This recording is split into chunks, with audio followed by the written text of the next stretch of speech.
అందరికీ నమస్కారం. ముందుగా ఓం శ్రీమాత్రే నమః అని కామెంట్ పెట్టి లైక్ చేసి మా ఛానల్ని సపోర్ట్ చేయండి ఫ్రెండ్స్. మూజం వస్తే చాలు అన్ని పనులు మానేసి కూర్చుంటారు చాలామంది. ఈ మాటను అందరూ ఎన్నోసార్లు వినే ఉంటారు. అసలు మూజం అంటే ఏమిటి? ఈ సమయంలో ఏమేం పనులు చేయవచ్చు, ఏమేం చేయకూడదు, ఒకవేళ చేస్తే ఏమవుతుంది లాంటి అనేక సందేహాలకు సమాధానం తెలుసుకుందాం. శుభకార్యాలు చేయడానికి వీలుపడని రోజులను మూజంగా చెబుతుంటారు. ఆ పదానికి ఉన్న అర్థంలోకి వస్తే మనం ఏ పని చేయడానికైనా పనికిరాని కాలం లేదా విడిచిపెట్టే కాలంగా భావించవచ్చు. మన హిందూ సంప్రదాయాలు గ్రహాలకు చాలా ప్రాధాన్యత ఇస్తారు. గ్రహస్థితి సరిగ్గా లేకపోతే శుభకార్యాలు చేయరు. ఇలాంటి చెడు కాలాన్ని మూజ్యం అని అంటారు. అయితే ఈ సంవత్సరం మార్చి నెలలో శుక్రమూజ్యం ఏర్పడబోతోంది. మార్చి 18 నుండి 28 వరకు శుక్రమూజ్యం వచ్చింది. సుమారు 11 రోజులపాటు మంచి రోజులు లేవనే చెప్పాలి. మూజం సమయంలో శుభకార్యాలను నిర్వహించకూడదు. అలాగే కొన్ని తప్పులను పొరపాటున కూడా చేయకూడదు. అసలు మూజం ఎందుకు వస్తుంది? మూజం సమయంలో శుభకార్యాలను ఎందుకు చేయకూడదు? ఈ సమయంలో ఏ పనులు చేయాలి, ఏ పనులు చేయకూడదు? ఈ గ్రహాల మార్పులతో రాజయోగం పట్టబోతున్న అదృష్టాన్ని, రాసుల గురించి ఈ వీడియోలో తెలుసుకుందాం. ఈ మూజాలు 2 రకాలు. ఒకటి గురుమూజ్యం, రెండోది శుక్రమూజ్యం. మూజాన్ని మోయం అని కూడా వ్యవహరిస్తుంటారు. ఈ మార్చి నెలలో శుక్రమోయమి ఏర్పడబోతోంది. మార్చి 18 నుండి మార్చి 28 వరకు సుమారు 11 రోజులపాటు శుక్రమోయమి ఏర్పడింది. అలాగే జూన్ 10వ తేదీ నుండి జూలై 8వ తేదీ వరకు గురుమోయమి ఏర్పడుతుంది. ఈ మూజం సమయంలో చాలా జాగ్రత్తగా ఉండాలి. ఏదైనా శుభకార్యం చేస్తే అది అస్సలు కలిసిరాదు. ఈ మూజం రోజుల్లో ఏవైనా శుభకార్యాలు చేస్తే మీ ఇంట్లో చెడు సంఘటనలు జరగవచ్చు. ఆర్థిక నష్టం సంభవించే అవకాశాలు ఉంటాయి. ఈ మూజం ఈ తేదీలను బాగా గుర్తుంచుకోండి. ఈ మూజం ఈ సమయంలో పొరపాటున కూడా చేయకూడని తప్పుల గురించి ఇప్పుడు తెలుసుకుందాం. ఈ ఓడల్లో వివాహాలు జరపకూడదు. పెళ్లిచూపులు నిర్వహించకూడదు. ఒకవేళ వివాహాలు జరిపిస్తే మాత్రం కొత్త దంపతుల మధ్య సఖ్యత ఉండదు. గొడవలతోనే జీవితం సాగిపోతుంది.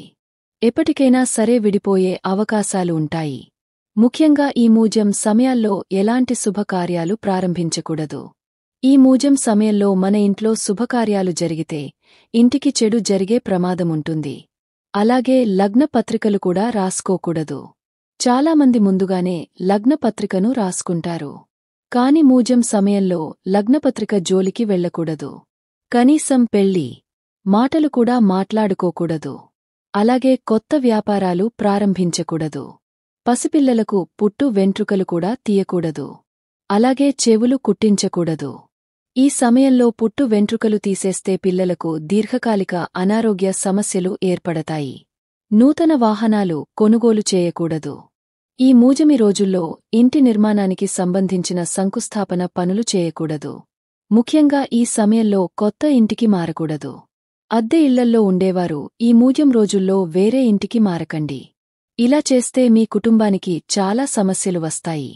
అలాగే ఈ మూజం రోజుల్లో దేవుడి మొక్కులు కూడా తీర్చకూడదు.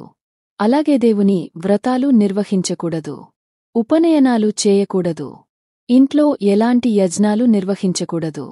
అలాగే విగ్రహ ప్రతిష్ఠాపనలు చేయకూడదు. అంగరంగ వైభవంగా పుట్టినరోజులు చేయకూడదు.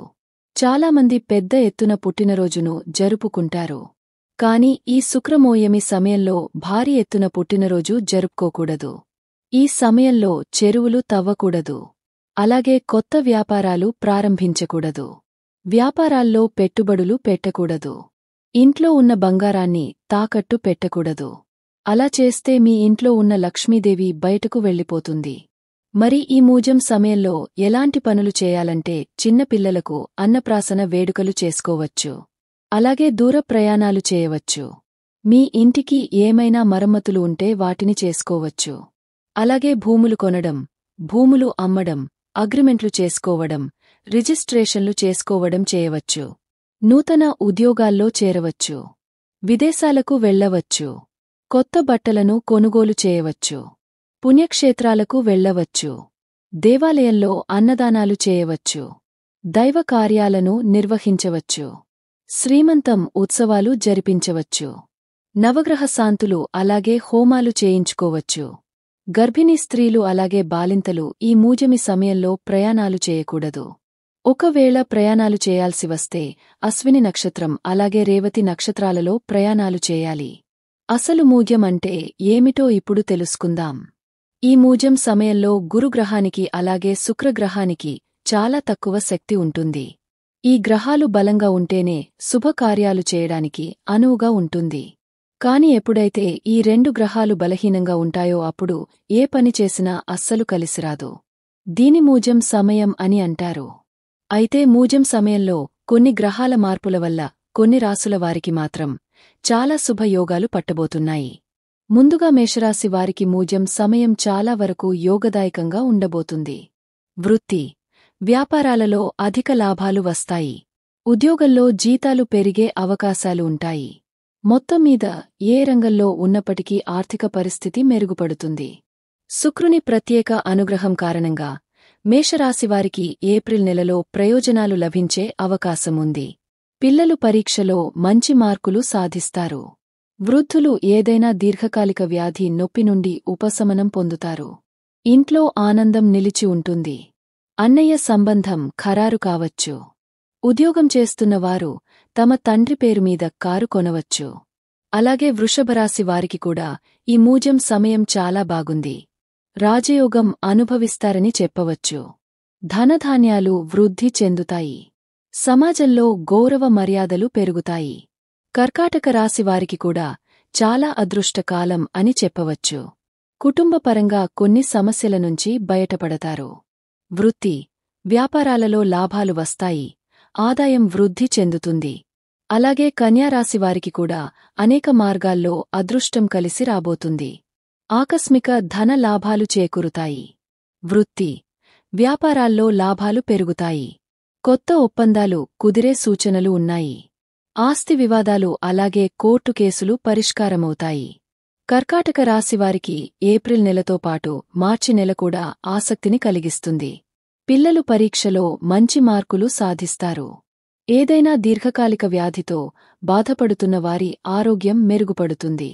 యువత తమ స్నేహితులతో కలిసి సుదీర్ఘ పర్యటనకు వెళ్లాలని ప్లాన్ చేసుకోవచ్చు. కుటుంబ సభ్యుల మధ్య విభేదాలు ఉంటే ఆ వివాదం పరిష్కారమయ్యే అవకాశముంది.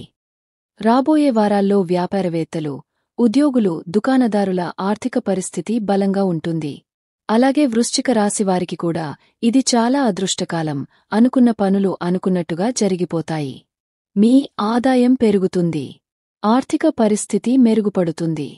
ఈ విధంగా మూజ్యం సమయాల్లో ఖచ్చితంగా కొన్ని జాగ్రత్తలు వహించాలి.